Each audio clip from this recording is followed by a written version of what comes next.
যারা সুদ খায় তারা কবর থেকে এমন অবস্থায় উঠবে যেন শয়তান তাদেরকে স্পর্শ করে পাগল বানায়া দেয়। যালিকা বিআন্নাহুম ক্বালু ইন্নামাল বাইউ মিসলুর রিবা। এটাই কারণে তারা দুনিয়ার মধ্যে বলতো ব্যবসা সুদের মতো। নাউজুবিল্লাহ। কি বলতো? ব্যবসা। তাদের যুক্তি হলো ব্যবসায়ও লাভ হয়, সুদেও লাভ হয়। বলেন আপনারা, ব্যবসা আর সুদ এক? ব্যবসা যে করে পায়ের ঘাম মাথার ঘাম পায়ে ফেলে ব্যবসা করে লাভবান হয়, সুদ যে খায় আরামে বৈশা থাকে মাসে মাসে যাদেরকে সুদ দেয় ওই সুদখোর তাদেরকে ফোন করায় স্মরণ করে দেয়। এ শুধু ঘুমায়া থাকে, মাস শেষের দিকে ফোন দেয় যাদেরকে সুদে টাকা দিছে। তো ব্যবসা আর সুদ এক হয় কেমনে? এবার আমরা মূল আলোচনায় যাই। সুদের ব্যাপারে এবার কিছু কথা আমরা মনে রাখবো। এক নম্বর কথা, আজকের আলোচনা যারা শুনছেন, এর আগে সুদের কথা যারা শোনেন নাই, আজকে নতুন যারা শুনছেন মনে রাখেন, আজকের কথা শুনাও যারা সুদ খাবেন আল্লাহর নবীর সাথে যুদ্ধ করার জন্য তৈরি থাকেন। আল্লাহ আর নবীর পক্ষ থেকে যুদ্ধের ঘোষণা নিয়ে নেন। নাউজুবিল্লাহ পড়েন। সূরা বাকারার 279 নম্বর আয়াতে আল্লাহ বলেন, ফাইল্লাম তাফআলু ফাযানু বিহারবিম মিনাল্লাহি ওয়া রাসূলিহি। তোমাদেরকে নিষেধ করার পর তোমরা যদি সুদের কারবার ছেড়ে না দাও তাহলে আল্লাহ আর তার নবীর পক্ষ থেকে যুদ্ধের ঘোষণা জেনে নাও। সুদের আলোচনা শোনার পর, সুদ খাইতে আল্লাহ নিষেধ করলেন, এটা শোনার পরও যদি সুদের কারবার ছেড়ে না দাও, আল্লাহ বলেন আল্লাহ আর তার নবীর বিরুদ্ধে যুদ্ধের ঘোষণা নিয়ে নাও। বলেন নাউজুবিল্লাহ। উমদাতুত তাফসীর 1 নম্বর খণ্ড 330 নম্বর পৃষ্ঠা। আন আব্দুল্লাহ ইবনে আব্বাস রাদিয়াল্লাহু তাআলা আনহুমা قال يقال لآكل الربا يوم القيامة خذ سلاحك للحرب। সুদখোরকে কিয়ামতের ময়দানে বলা হবে তুমি তোমার অস্ত্রটা নাও আমি আল্লাহর সাথে লড়াই করার জন্য।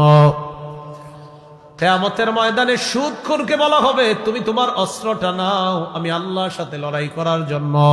আল্লাহ সুদখোরকে বলবে অস্ত্রটা নাও আমার সাথে লড়াই করার জন্য। কিয়ামতের মাঠে বলা হবে সুদখোরকে অস্ত্র কোথায়, নাও আমার সাথে লড়াই করতে আসো।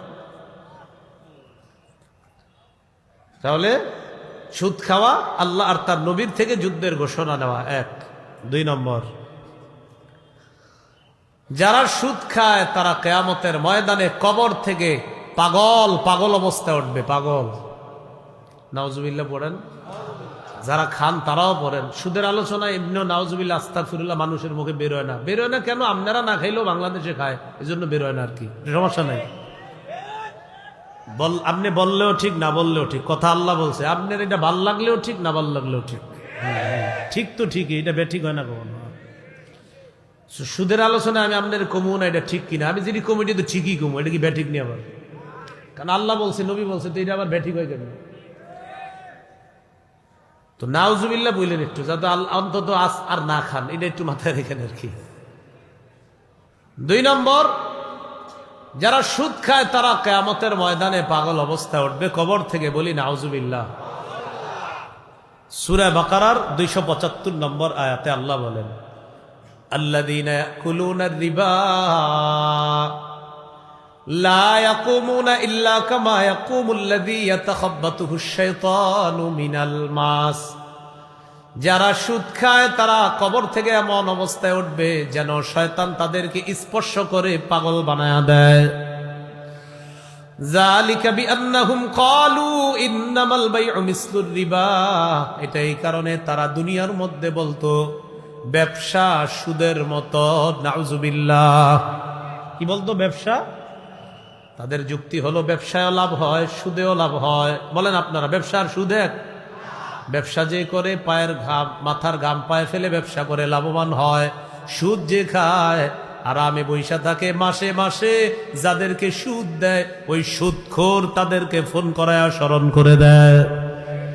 এ শুধু ঘুমায়া থাকে, মাস শেষের দিকে ফোন দেয় যাদেরকে সুদে টাকা দিছে। তো ব্যবসা আর সুদ এক হয় কেমনে? আল্লাহ বলেন, ওয়া আহাল্লাল্লাহুল বাইআ ওয়া হাররামার রিবা। আল্লাহ ব্যবসাকে হালাল করেছেন সুদকে আল্লাহ হারাম করেছেন। বলেন, ব্যবসা হালাল করেছেন কে? সুদকে হারাম করেছেন কে? আল্লাহ। এগুলো 2 নাম্বার কথা। সুদের ব্যাপারে 3 নাম্বার কথা, যারা সুদ খায় কিয়ামতের মাঠে দেখলে মনে হবে তাদের গলাটা কেউ চেপে ধরছে, এইভাবে শ্বাসরোধ করা অবস্থায় কিয়ামতের মাঠে তারা উঠবে। উমদাতুত তাফসীর 1 নম্বর খণ্ড 330 নম্বর পৃষ্ঠা। عن عبد الله بن عباس رضي الله تعالى عنهما قال آكل الربا يبعث يوم القيامة مجنونا يخنق। সুদখোরকে কিয়ামতের ময়দানে উঠানো হবে এমন অবস্থায়, মাজনুনান দেখলে মনে হবে পাগল, ইউখনাক মনে হবে তার গলাটা চেপে ধরা হয়েছে। কিয়ামতের ময়দানে সুদখোরকে এমন অবস্থায় উঠানো হবে দেখলে মনে হবে তার গলাটা চেপে ধরা হয়েছে, আর মনে হবে সে পাগল। 3 নাম্বার, উমদাতুত তাফসীর 1 নম্বর খণ্ড 330 নম্বর পৃষ্ঠা।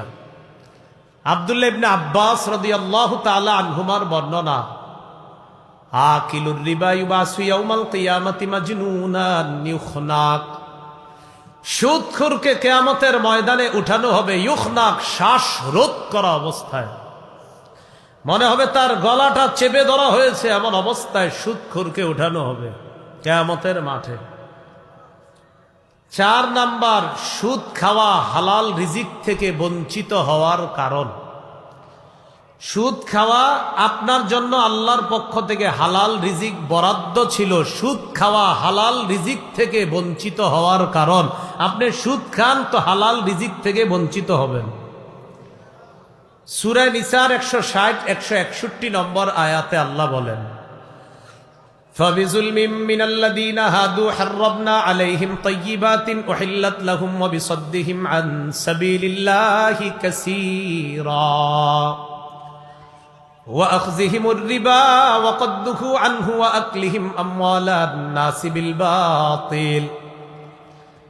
আল্লাহ বলেন, 4টি অপরাধের কারণে ইহুদিদের জন্য কিছু হালাল রিজিক ছিল আমি আল্লাহ হারাম করে দিয়েছি। কয় অপরাধের কারণে? 4।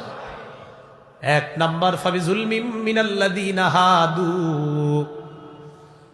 ইহুদিদের জুলুমের কারণে আমি তাদের জন্য হালাল বরাদ্দকৃত হালাল রিজিককে হারাম করে দিয়েছি। 2 নাম্বার অপরাধ, ওয়া বিসাদ্দিহিম আন সাবিলিল্লাহি কাসীরা, তারা মানুষকে আল্লাহর রাস্তা থেকে বাধা দেওয়ার কারণে তাদের জন্য হালাল রিজিক হারাম করে দিয়েছে। 3 নাম্বার, ওয়া আখযিহিমুর রিবা ওয়া কদ নুহু আনহু, তাদেরকে সুদ খাইতে নিষেধ করা হয়েছে, সুদের অর্থ ধরতে নিষেধ করা হয়েছে, এটা তারা গ্রহণ করেছে সুদের অর্থ, তাই তাদের জন্য হালাল রিজিক হারাম করে দিয়েছে। 4 নাম্বার, ওয়া আকলিহিম আমওয়ালান নাসি বিল বাতিল, তারা মানুষের সম্পদ অন্যায়ভাবে ভক্ষণ করার কারণে তাদের জন্য বরাদ্দকৃত হালাল রিজিক আমি আল্লাহ হারাম করে দিছি।